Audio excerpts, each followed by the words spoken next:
आप सभी का आज के वीडियो में स्वागत है। आज हम बीएससी सेकंड ईयर के थर्ड पेपर की सेकंड यूनिट स्टार्ट करेंगे और जो है क्वांटम मैकेनिक्स श्रोडिंगर इक्वेशन। तो यहाँ तक अभी आपने पढ़ा था कि जो क्लासिकल मैकेनिक्स है वो कुछ चीज़ों को एक्सप्लेन करने में फेल हो गई, जिसकी वजह से डी ब्रॉगली ने ड्यूलिटी ऑफ मैटर का अपना कॉन्सेप्ट दिया और उसे आगे बढ़ाते हुए हेजनबर्ग ने अनसर्टेनिटी का प्रिंसिपल दिया। अब ये सारी चीज़ें देने के बाद श्रोडिंगर ने इंडिपेंडेंटली एक मैथमेटिकल फॉर्मूलेशन बनाया, जिसके आधार पर उसने ऐसे चीज़ें जो कि बहुत छोटी होती हैं, जिनको हम क्लासिकल फिजिक्स से एक्सप्लेन नहीं कर पाते हैं, उनके लिए एक इक्वेशन बनाई जिसे हम श्रोडिंगर इक्वेशंस कहते हैं। तो उनको समझने के लिए हमें पहले थोड़े से मैथमेटिकल टर्म्स समझने पड़ेंगे। तो आज हम पढ़ेंगे कि वो मैथमेटिकल टर्म्स जिनकी हेल्प से हम क्वांटम मैकेनिक्स को समझेंगे। तो सबसे पहले इसमें हम बात करते हैं, कुछ ऐसी हमारे पास मैथमेटिकल टर्म्स हमें पढ़नी है यहाँ पर। Mathematical terms used in quantum mechanics.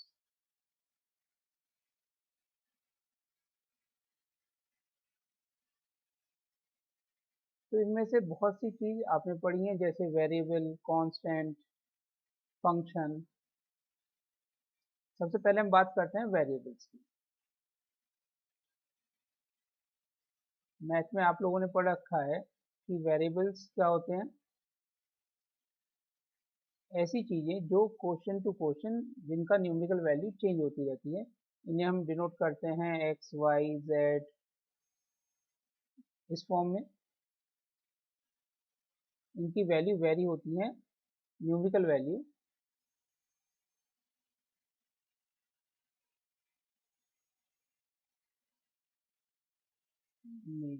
Very.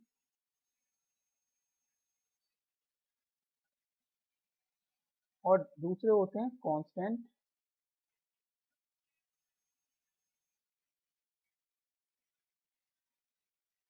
यानी जिनकी वैल्यू हर एक क्वेश्चन में फिक्स रहती है, जैसे न्यूमेरिकल वैल्यू 1 2 3। इसके अलावा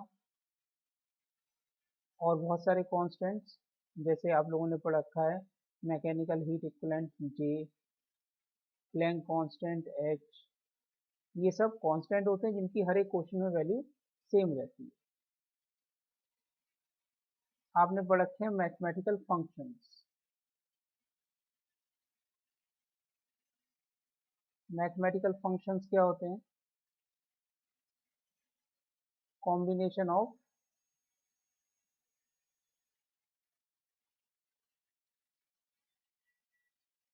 constant and variables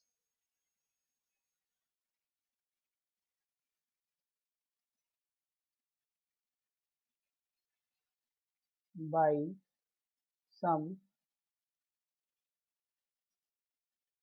mathematical operation.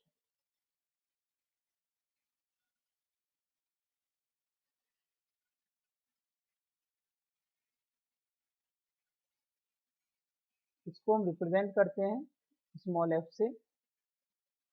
जैसे मान लीजिए कोई फंक्शन एक्स वेरिएबल पर डिपेंड करता है, तो उसको लिखा जाता है एफ एक्स।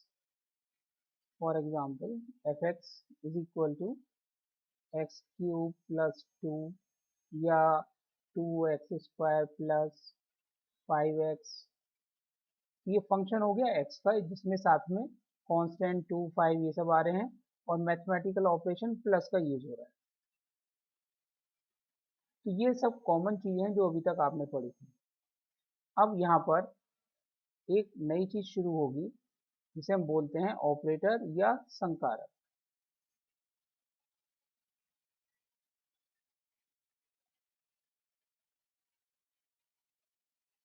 हिंदी में इसका नाम है संकारक, ऑपरेटर या संकारक।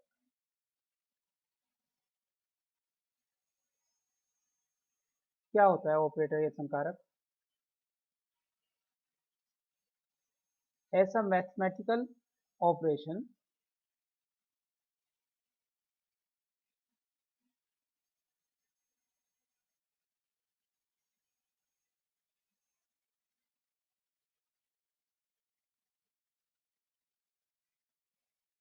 जो किसी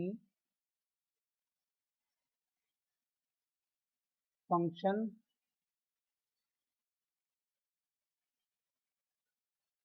के ऊपर लगाने पर नया फंक्शन देता है।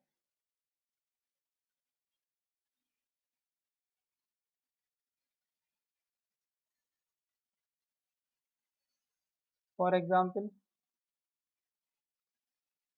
अगर हम जैसे ऊपर फंक्शन दिया है f x is equal to x cube plus 2 और इसको हम डिफ्रेंशिएट कर दें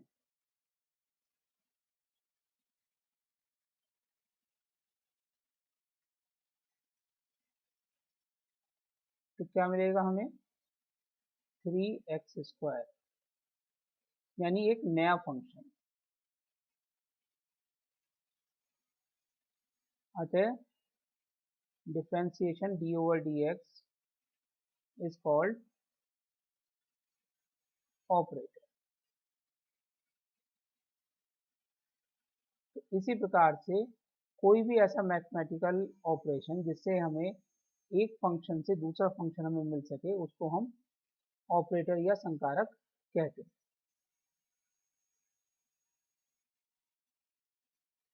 अब ऑपरेटर की अपनी कुछ प्रॉपर्टी होती हैं, इसको भी हम बाद में पढ़ेंगे। अब जैसे अभी तक हमने ये फंक्शन एफ एक्स पढ़ा है, यहाँ पर हम फंक्शन को क्वांटम मैकेनिक्स में एफ से रिप्रेजेंट ना करके साई से रिप्रेजेंट करेंगे। उसका फिजिकल मीनिंग क्या होगा वो उसके बारे में हम आगे अगले वीडियो में बताएंगे। अभी हम बात करते हैं फिर क्वांटम मैकेनिक्स में फंक्शन या फलन।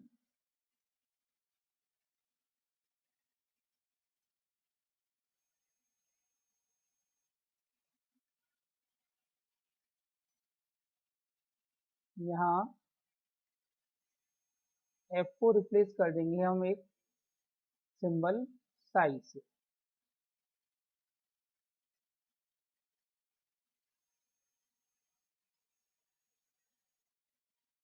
तो एफ फंक्शन होता है पोजिशंस का या उसका एक्स का वाई का जेड का टी का किसी भी वेरिएबल का हो सकता है। ऐसे ही साई फंक्शन होता है जहाँ Sai is a function of position coordinates, position momentum coordinates and time. तो क्वांटम मैकेनिक्स में जो अभी तक हम मैथमेटिक्स से एफ का यूज करते थे उसकी जगह हम साई का यूज करेंगे और साई भी फंक्शन होगा पोजिशन का, मोमेंटम का, टाइम का for a system.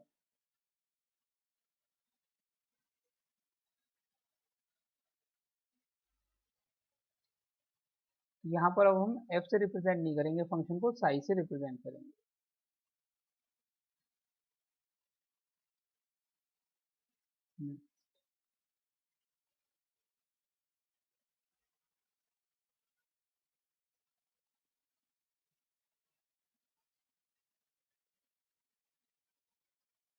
Eigen function और आइगन वैल्यू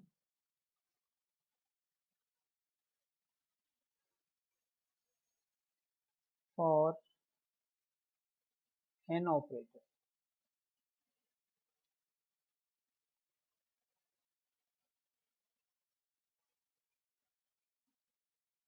यानी किसी ऑपरेटर के लिए आइगन वैल्यू या आइगन फंक्शंस क्या होते हैं।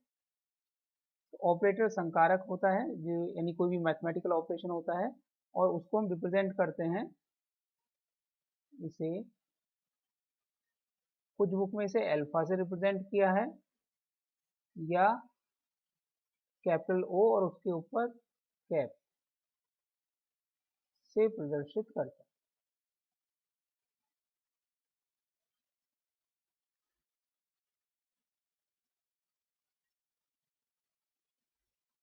तो हम बात कर रहे हैं कि आइगन फंक्शन और आइगन वैल्यू किसी ऑपरेटर के लिए क्या होती है।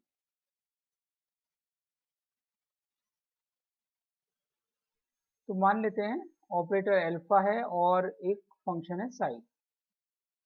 यदि ऑपरेटर अल्फा फंक्शन या फलन साई पर इस प्रकार क्रिया करे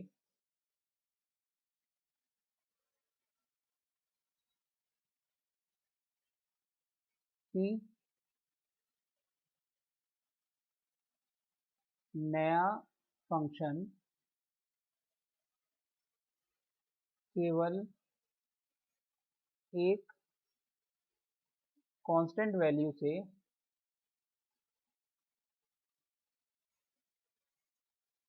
मल्टीप्लाई हो जाए।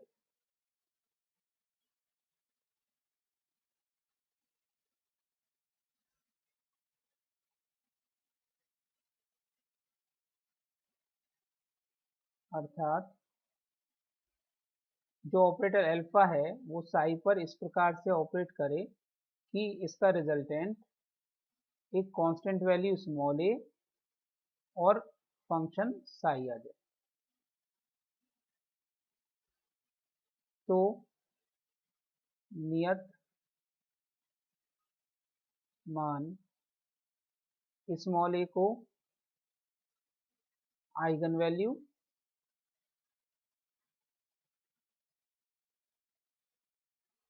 तथा साई को ऑपरेटर ए का ऑपरेटर अल्फा का आइगन फंक्शन कहते हैं।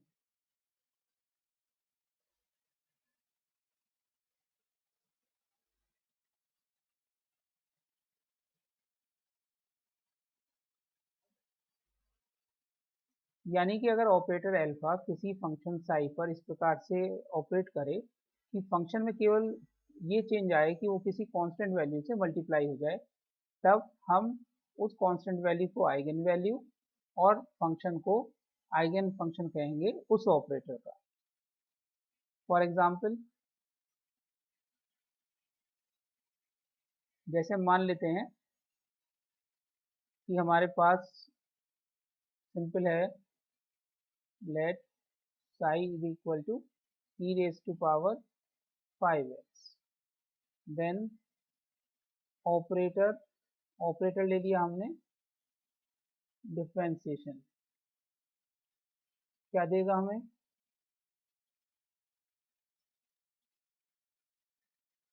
Is equal to 5 e raise to power 5x। यानी कि जो फंक्शन है e raise to power 5x वो केवल 5 से मल्टीप्लाई हो गया, तो यहाँ पर 5 तो कहलाएगी आइगन वैल्यू और ई रेज टू पावर 5x इसको बोलेंगे हम आइगन फंक्शन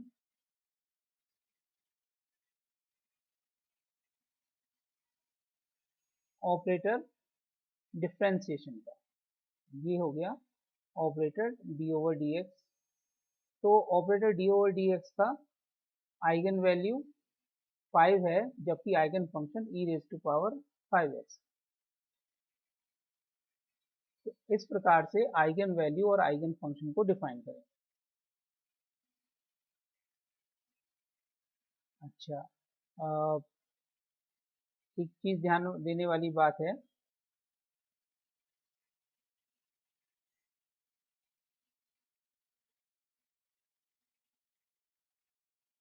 कि चलिए प्रॉपर्टीज में ले लेते हैं, हम लेते हैं properties of functions and operators.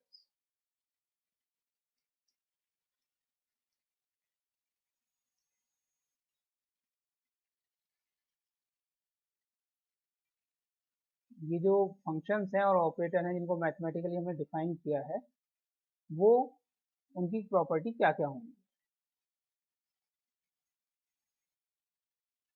Properties of functions and operator.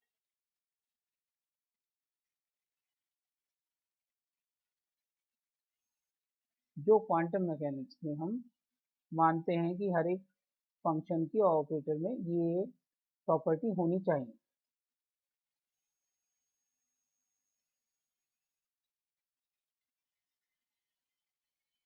Number 1,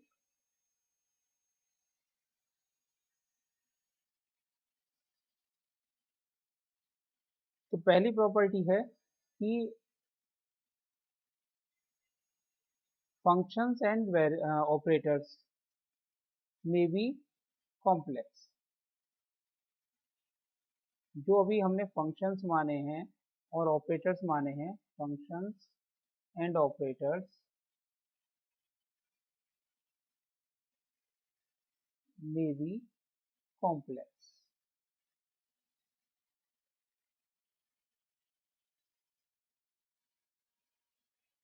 यानी जो फलन और संकारक हैं वो सम्मिश्र हो सकते हैं, सम्मिश्र या कॉम्प्लेक्स हो सकते हैं का मतलब रियल पार्ट और इमेजिनरी पार्ट हो सकता है। यानी हम अल्फा का कॉम्प्लेक्स कॉन्जुगेट, यानी ऑपरेटर अल्फा का कॉम्प्लेक्स कॉन्जुगेट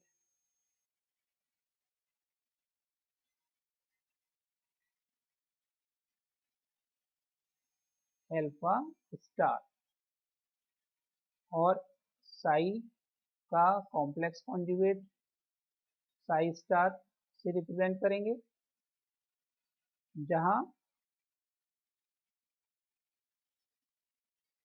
इमेजिनरी पार्ट का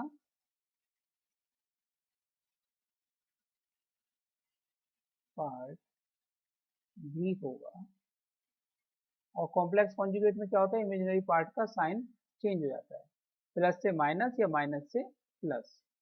तो ये पहली प्रॉपर्टी है कि जो ऑपरेटर हैं और फंक्शंस हैं वो कॉम्प्लेक्स भी हो सकते हैं या केवल रियल भी हो सकते हैं, और उनको रिप्रेजेंटेशन स्टार के द्वारा करेंगे।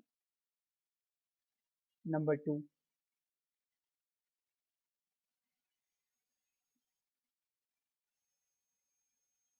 एक ऑपरेटर या संकारक रेखीय लीनियर रेखीय कहलाएगा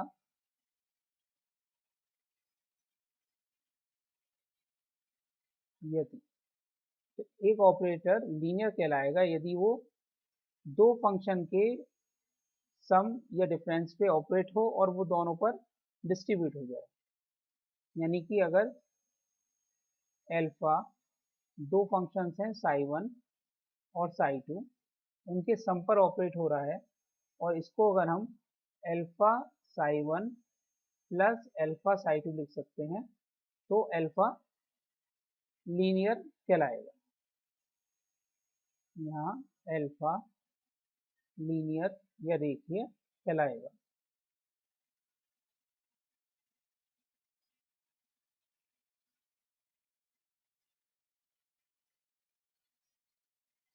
ये प्रॉपर्टी है। नेक्स्ट,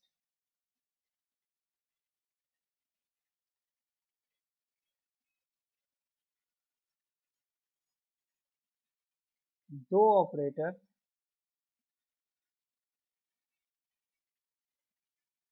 अल्फा व बीटा कम्यूट या क्रम विनिमय कहलाएंगे। कम्यूट या क्रम विनिमय कहलाएंगे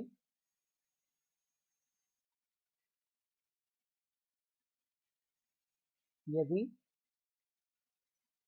अल्फा बीटा को अगर हम किसी फंक्शन पे ऑपरेट करें, उसका रिजल्ट वही आए जो कि बीटा अल्फा का आता है। अर्थात अल्फा बीटा को हमने ऑपरेट किया किसी फंक्शन साई पर, और इससे जो रिजल्ट आ रहा है वो सेम आए beta alpha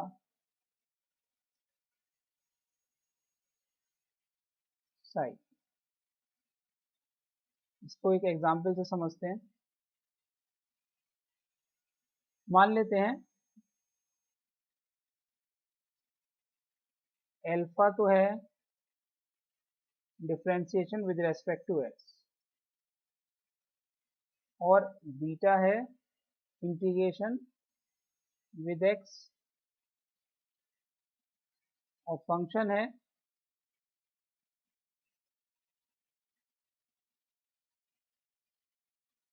E raise to power, suppose हमने ले लिया यहाँ पर बी एक्स। देन पहले हम लेफ्ट हैंड साइड निकालते हैं। Then beta psi is equal to beta integration e raise to power B x d x, ये आएगा 1/b E raise to power B x. और फिर इससे कर देते हैं हम डिफ्रेंशिएट, यानी कि alpha beta psi is equal to differentiation of 1/b E raise to power B X, ये आ जाएगा 1/b into B E raise to power B X, यानी ये वैल्यू मिल गई हमें E raise to power B x.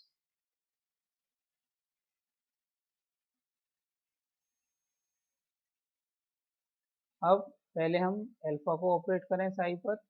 Alpha क्या है? डिफ्रेंशिएशन। डिफ्रेंशिएशन करेंगे e raise to power B x का, तो हमें मिलेगा b E raise to power B x, और अब इस पे ऑपरेट कर दें हम बीटा, यानी कि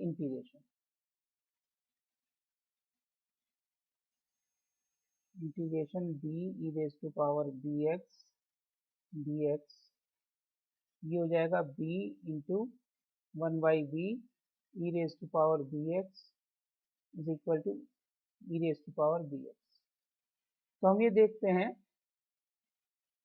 कि चाहे हम पहले बीटा ऑपरेट करें फिर अल्फा, या फिर पहले अल्फा को ऑपरेट करें और फिर बीटा, दोनों में वैल्यू सेम आ रही है।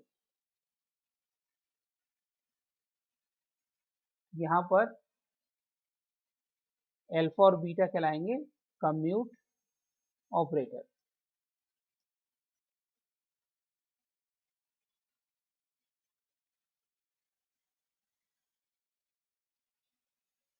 अल्फा बीटा क्रम विनिमय है। जरूरी नहीं है कि हर ऑपरेटर क्रम विनिमय हो, कुछ स्पेशल ऑपरेटर ही होंगे जो क्रम विनिमय होंगे, और उनके लिए फंक्शन ऐसा होगा कि वैल्यू सेम आएगी अल्फा बीटा और बीटा अल्फा।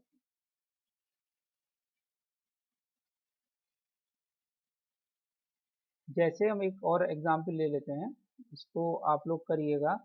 यदि हम मान लेते हैं alpha is equal to, same चीज है, alpha is equal to differentiation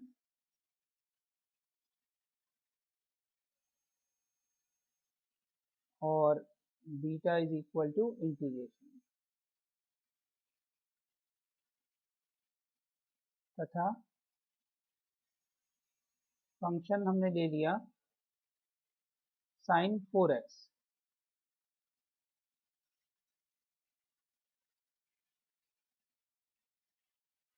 then अब हमें देखना है कि alpha beta and beta alpha, equal होंगे या नहीं होंगे, यानी अल्फा बीटा कम्यूट करेंगे या नहीं करेंगे। तो इसे आप लोग करिएगा अपने आप। नेक्स्ट प्रॉपर्टी पे आ जाते हैं। तो अभी तक हमने पढ़ी थी प्रॉपर्टी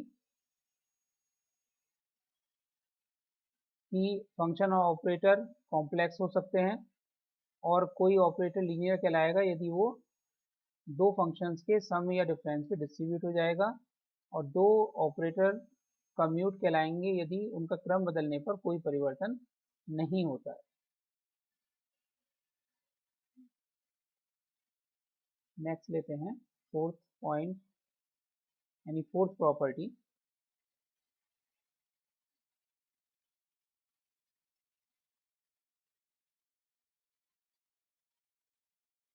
एक ऑपरेटर अल्फा अगर दो ऑपरेटर साई वन, एक ऑपरेटर अल्फा यदि दो फंक्शन साई वन और साई टू पर ऑपरेट हो और एक पर्टिकुलर कंडीशन को सेटिस्फाई करे तो वो हर्मिशियन ऑपरेटर कहलाता है। अब वो पर्टिकुलर कंडीशन क्या है? यदि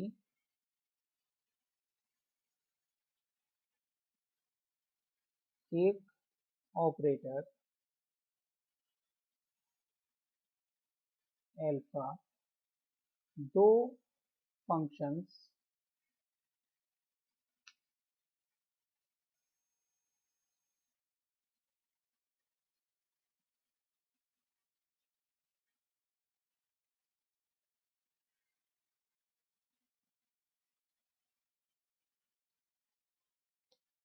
कैसे फंक्शन होने चाहिए? Eigen function. ये कंडीशन है। यदि एक ऑपरेटर अल्फा दो फंक्शंस साई वन व साई टू पर ऑपरेट किया जाए, ऑपरेट की हिंदी होती है संकारित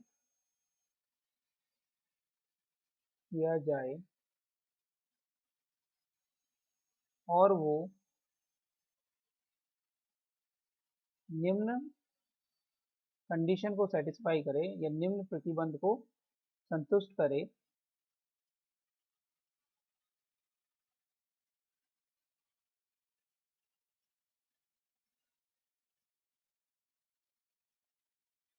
तो वह ऑपरेटर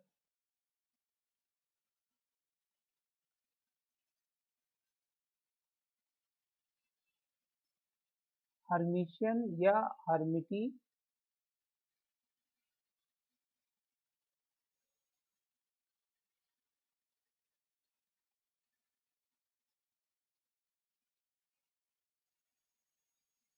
संकारक कहलाता है।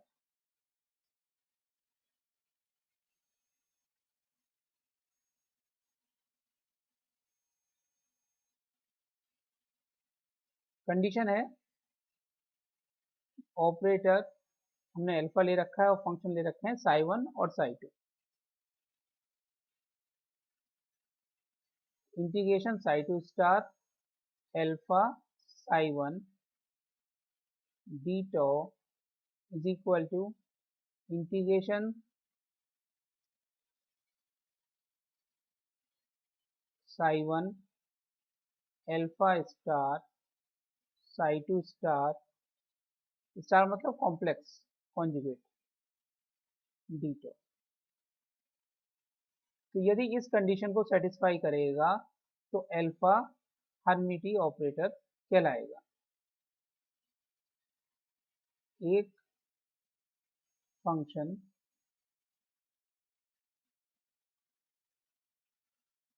तो क्वांटम मैकेनिक्स में जितने भी फंक्शन की बात करेंगे वो सारे के सारे आइगन फंक्शन ही होंगे। एक आइगन फंक्शन साई के लिए ये कंडीशन हो जाएगी integration psi star alpha psi d tau is equal to integration psi alpha star psi star D.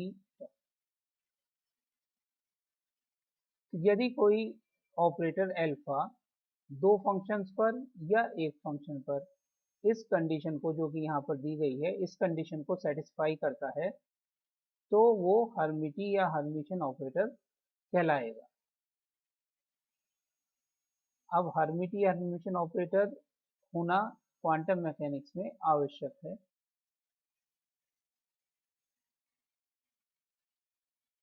दो के लिए ये हो गया और एक फंक्शन के लिए, आइगन फंक्शन के लिए ये कंडीशन है।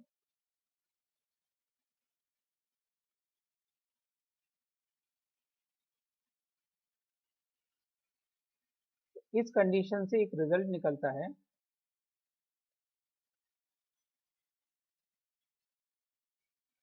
अतः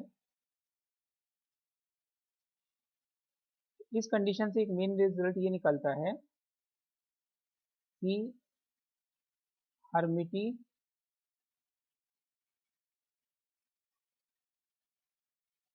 ऑपरेटर की आइगन वैल्यू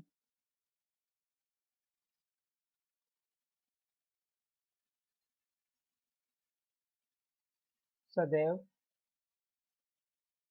रियल होती है।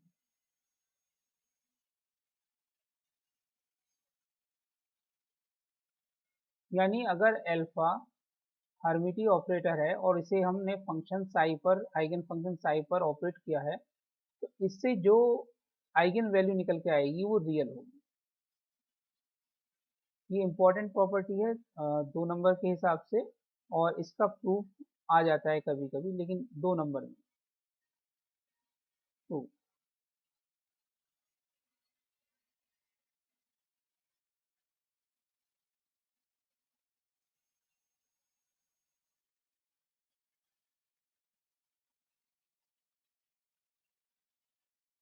माना ऑपरेटर अल्फा हर्मिटी है तथा इसका आइगन फंक्शन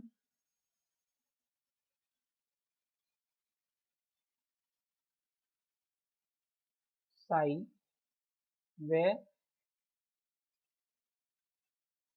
आइगन वैल्यू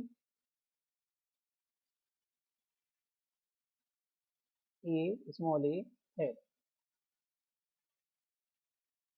यानी हमने मान लिया कि अल्फा को जब हम एक आइगन फंक्शन साई पे ऑपरेट करते हैं तो हमें एक तो कांस्टेंट मिलता है ए और ये फंक्शन मिलता है साई। तो हमने कहा था कि जो ऑपरेटर है और जो फंक्शन है वो कॉम्प्लेक्स भी हो सकता है, तो alpha psi is equal to a psi. इसलिए अगर हम कॉम्प्लेक्स कॉन्जुगेट निकालेंगे इसका, तो alpha star psi star is equal to a star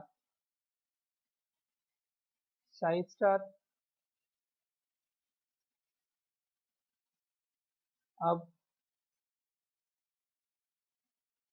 integration psi star alpha psi d tau is equal to integration psi star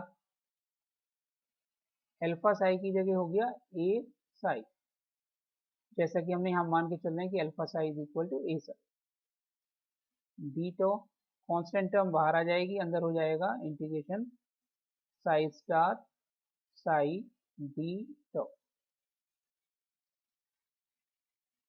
और integration psi alpha star psi star d tau is equal to integration psi bracket में a star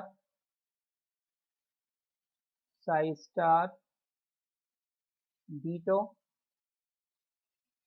क्योंकि ऊपर हमने मान रखा है कि complex conjugate जो थे alpha star psi star is equal to a star psi star. इसमें भी कांस्टेंट टर्म बाहर आ जाएगी क्योंकि ए स्टार क्या है, eigen value.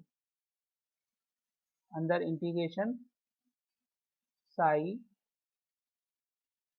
Sai star d toe.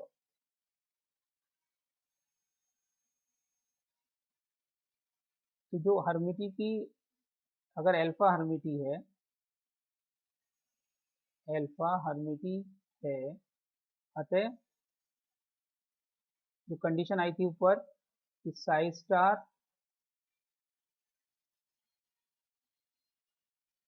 Alpha psi d tau is equal to integration psi alpha star psi star d tau. ये हमने वैल्यूज रख दी 1 से और 2 से, मतलब ये हमने रखी है कंडीशन, हर्मिटियन की कंडीशन। और अब समीकरण 1 व 2 से,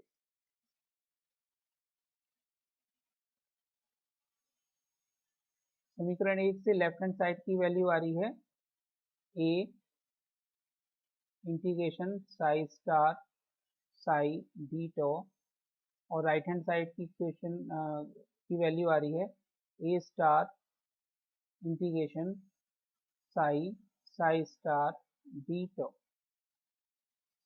यानी a minus a star integration psi star psi d tau is equal to g. ये जो वैल्यू है integration psi star psi d tau, ये कभी भी जीरो नहीं हो सकती। ये हम क्वांटम मैकेनिक्स में आगे पढ़ेंगे। तो क्योंकि integration psi star psi d tau is not equal to zero in quantum mechanics. So a minus a star is equal to zero, यानी कि a is equal to a star. यानी कोई भी क्वांटिटी अपने कॉम्प्लेक्स कॉन्जुगेट के बराबर है। ऐसा कब होता है? जबकि उसका इमेजिनरी पार्ट जीरो हो, अर्थात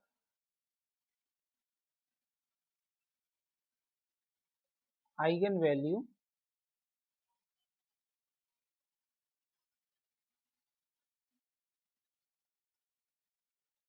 रियल होगी, वास्तविक संख्या होगी, तभी कोई भी क्वांटिटी अपने कॉम्प्लेक्स कॉन्जुगेट के बराबर हो सकती है। अदरवाइज वो कॉम्प्लेक्स कॉन्जुगेट के बराबर नहीं होगी। यही हमें प्रूव करना था। हमने यहाँ पे जो था कि हर्मिटी ऑपरेटर की आइगन वैल्यू सदैव रियल होती है, ये प्रूव करना था। तो हमने यहाँ पे प्रूव कर दिया कि यदि हर्मिटी अल्फा जो ऑपरेटर है वो हर्मिटी है, तो उसकी आइगन वैल्यू हमेशा रियल होगी, कॉम्प्लेक्स नहीं होगी। नेक्स्ट प्रॉपर्टी ऑपरेटर की नंबर 6 ये एक बार देख लेते हैं। 4 के बाद 5।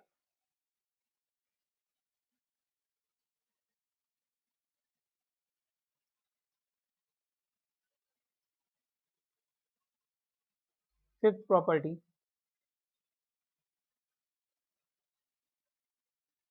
दो आइगन फंक्शन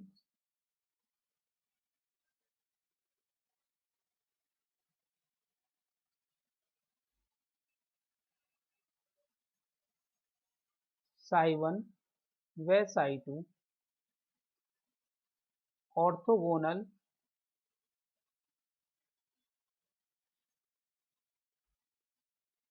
मतलब लाम्बिक, हिंदी में बोलते हैं उसको ऑर्थोगोनल या लाम्बिक बोलते हैं। साई 1 और साई 2 ऑर्थोगोनल कहलाएंगे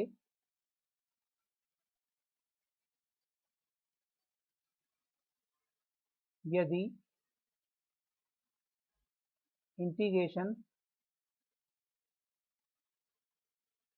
Sai 2 star psi 1 d tau is equal to zero, या कह सकते हैं हम एक फंक्शन का कॉम्प्लेक्स कॉन्जुगेट और दूसरे फंक्शन के मल्टीप्लिकेशन का इंटीग्रेशन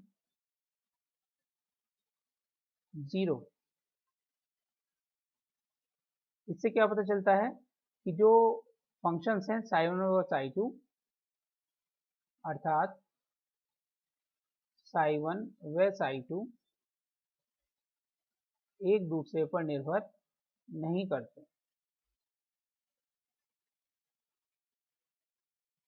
जैसे हमने पढ़ रखा है कि अगर दो वेक्टर एक दूसरे के परपेंडिकुलर हैं तो एक का दूसरे पर इफेक्ट नहीं होता है। इसी तरीके से अगर दो आइगन फंक्शन ऑर्थोगोनल होंगे तो एक का दूसरे पर इफेक्ट नहीं होगा। यानी जो आइगन फंक्शन हम psi1 और psi2 ले रहे हैं इनको हम वेक्टर के इक्विवेलेंट भी मान सकते हैं। और इस स्थिति में यानी अगर वो ऑर्थोगोनल हैं तो इस स्थिति में दोनों फलन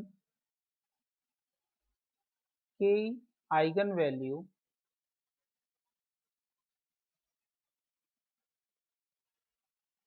किसी ऑपरेटर के लिए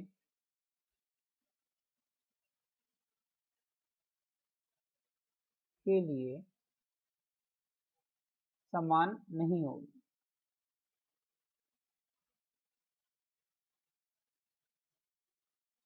ये इसकी प्रॉपर्टी है कि अगर दो फंक्शंस ऑर्थोगोनल हैं तो दोनों की आइगन वैल्यू किसी ऑपरेटर के लिए इक्वल नहीं होगी। इसका हम प्रूफ देखते हैं।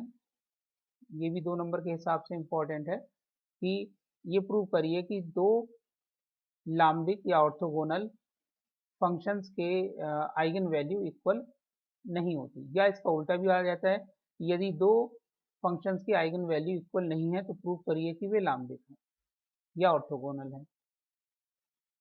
जैसे ऊपर हमने पढ़ा था कि हर्मिटी ऑपरेटर अगर है तो दो फंक्शन पे अगर उसको ऑपरेट करें उनकी आइगन वैल्यू रियल होंगी, या एक पे ऑपरेट करें तो भी आइगन वैल्यू कैसी मिलेगी, हमें रियल मिलेगी। ऐसे ही यहाँ पे प्रॉपर्टी है कि दोनों की अगर दो फलन की आइगन वैल्यू किसी ऑपरेटर के लिए इक्वल नहीं है तो वो दोनों आपस में कैसे होंगे, परपेंडिकुलर होंगे। या अगर वो ऑर्थोगोनल हैं, लाम्बिक हैं, यहाँ परपेंडिकुलर वर्ड ना इस्तेमाल करें, हम ऑर्थोगोनल कह सकते हैं क्योंकि परपेंडिकुलर तो 2 डायमेंशन के लिए आता है। तो अगर दो फंक्शंस आइगन फंक्शंस ऑर्थोगोनल हैं तो वो एक दूसरे पर निर्भर नहीं करते हैं और दोनों फलनों की आइगन वैल्यू किसी भी ऑपरेटर के लिए इक्वल नहीं होगी। तो इसका हम प्रूफ देखते हैं। माना psi1 व psi2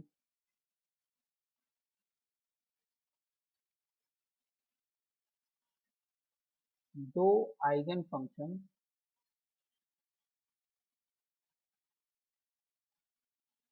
व ऑपरेटर एल्फा है। ये हमने मान लिया कि आइगन फंक्शंस psi1 और psi2 हैं और ऑपरेटर एल्फा है।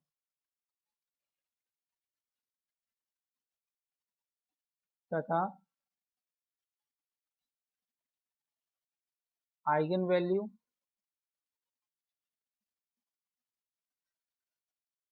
क्रमशः या रेस्पेक्टिवली a1 व a2 है। इसलिए alpha psi1 is equal to a1 psi1 और alpha psi2 is equal to a2 psi2, क्योंकि आइगन फंक्शन और आइगन वैल्यू एल्फा के लिए हैं, ये कंडीशन होगी।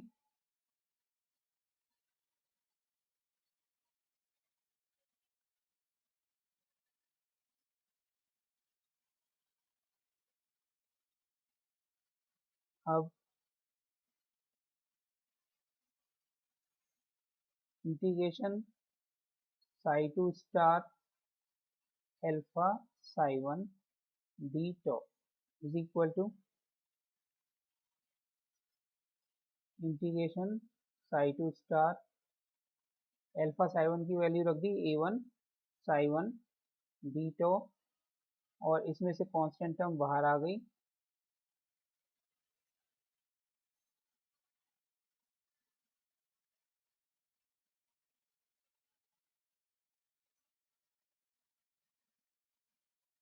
तथा integration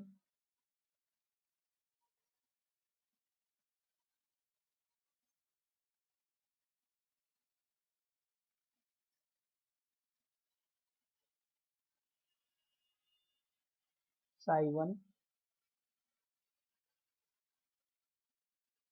alpha star psi2 star d tau is equal to integration psi1 bracket में हो गया a2 star psi2 star d tau is equal to a2 star बाहर आ गया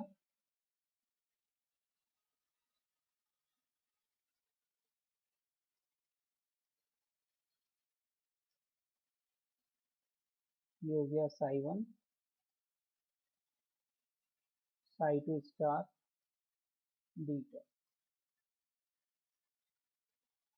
तो क्वांटम मैकेनिक्स में हम जो वेव फंक्शन है उनको सबको आइगन फंक्शन लेंगे, ऑपरेटर को कैसे लेंगे, हर्मिटी। तो ऑपरेटर अल्फा है जो कि हर्मिटी है और हर्मिटी की कंडीशन ऊपर लिखवा चुके हैं। इसके अलावा जो फंक्शंस हैं वो क्रम विनिमय यानी कम्यूट करते हैं। तो psi1 psi2 स्टार लिख लें हम या psi2 स्टार psi1 लिख लें, कोई फर्क नहीं पड़ता। और इससे पहले हमने कंडीशन पढ़ी है कि अगर कोई ऑपरेटर हर्मिटी होता है तो उसकी आइगन वैल्यू रियल होती है। इसलिए यहाँ पे जो a2 स्टार है इसकी वैल्यू क्या होगी, रियल होगी, यानी इसका जो कॉम्प्लेक्स कॉन्जुगेट है a2 वो a2 स्टार के बराबर होगा। और इसको हम लिख सकते हैं it is equal to a2 integration psi1 psi2 star d tau, क्योंकि अल्फा हर्मिटी है। हर्मिशन ऑपरेटर के लिए प्रॉपर्टी होती है कि उसकी जो भी आइगन वैल्यू आएंगी वो रियल होंगी। अतः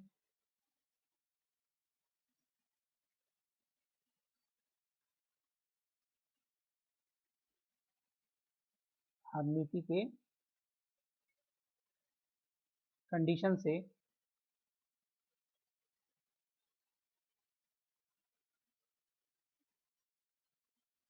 integration psi2 star alpha psi1 d tau is equal to integration psi1 alpha star psi2 star d tau, और ये वैल्यू यहाँ पर हम 1 से और 2 से रख देंगे। ये रखने पर आ जाएगा a1 integration psi2 star psi1 d tau is equal to a2 integration psi1 psi2 star d tau। तो physical meaning psi1 psi2 star या psi2 star psi1 d tau का एक ही होता है, इससे कोई फर्क नहीं पड़ता। अतः हम इसको लिख सकते हैं a1 minus a2 is equal to a1 minus a2 into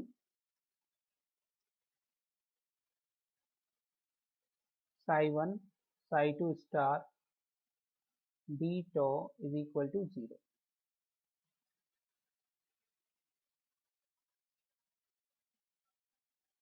यदि psi1 व psi2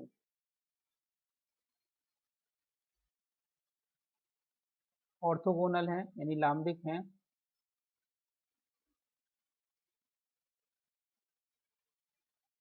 तो ये सेकंड टर्म आ रही है इससे ऊपर इंटीग्रेशन psi1 psi2 स्टार, ये 0 होगी और a1 minus a2 is not equal to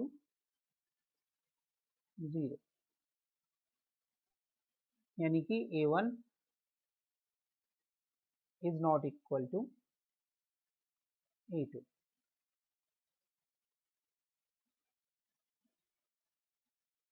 अर्थात दोनों से मतलब psi1 व psi2 की आइगन वैल्यू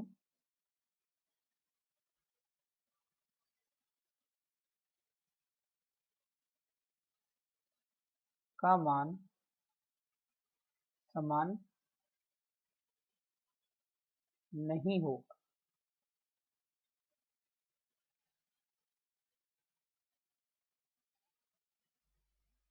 और अगर हमें ये प्रूव करना होता कि A1 A2 इक्वल नहीं है तो सिद्ध करिए कि psi1 psi2 ऑर्थोगोनल होंगे, तो हम समीकरण 3 से लिखते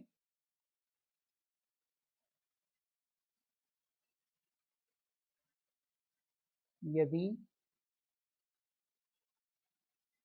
A1 is not equal to A2 given है और हमें प्रूव करना है कि psi1 व psi2 लांबिक हैं यानी कि ऑर्थोगोनल हैं, तो समीकरण 3 तक तो ऐसे ही करेंगे। समीकरण 3 से A1 minus A2 is not equal to 0, अतः integration psi1 psi2 star d tau is equal to 0।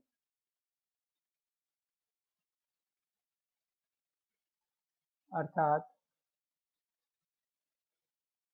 psi1 व psi2 जो आइगन फंक्शन है वो ऑर्थोगोनल है। इस प्रकार से हम प्रूव कर सकते हैं। तो यहाँ हमने कुछ बेसिक मैथ पढ़ी जिसका हम क्वांटम मैकेनिक्स में यूज करेंगे। एक अंतर रहेगा कि जैसे वहाँ पर जनरल हम फंक्शन जनरल ऑपरेटर की बात करते हैं, यहाँ पे जो फंक्शन है वो कैसे हैं, आइगन फंक्शन, और ऑपरेटर हैं वो हैं हर्मिटी ऑपरेटर। यानी ऑपरेटर हर्मिटी ऑपरेटर वाली शर्त को संतुष्ट करेंगे और जो फंक्शंस हैं वो आइगन फंक्शन या आइगन फंक्शन वाली शर्त को संतुष्ट करेंगे। यानी कि जब उनके ऊपर कोई हर्मिटी ऑपरेटर ऑपरेट होगा तो वो एक आइगन वैल्यू देंगे, यानी एक कांस्टेंट वैल्यू से मल्टीप्लाई हो जाएंगे। ये कुछ रेस्ट्रिक्शन है जो क्वांटम मैकेनिक्स में अप्लाई होंगी। यानी हम कह सकते हैं कि जब हम मैथ से फिजिक्स की बात कर रहे हैं तो हमने प्योर मैथ में कुछ कंडीशंस लगा दी जिसके द्वारा अब हम फिर क्वांटम मैकेनिक्स को स्टडी करेंगे। तो इन आज के वीडियो में इन बेसिक्स के बाद आज का वीडियो हम समाप्त करते हैं। इसका थोड़ा सा आप लोगों को प्रैक्टिस करना पड़ेगा क्योंकि प्योर मैथ आती है। इनमें से 2 नंबर वाले क्वेश्चन इंपॉर्टेंट हैं, यहाँ तक जो मैंने आपको 2 प्रॉपर्टी कराई है। अब आगे अगले वीडियो में मिलेंगे। धन्यवाद।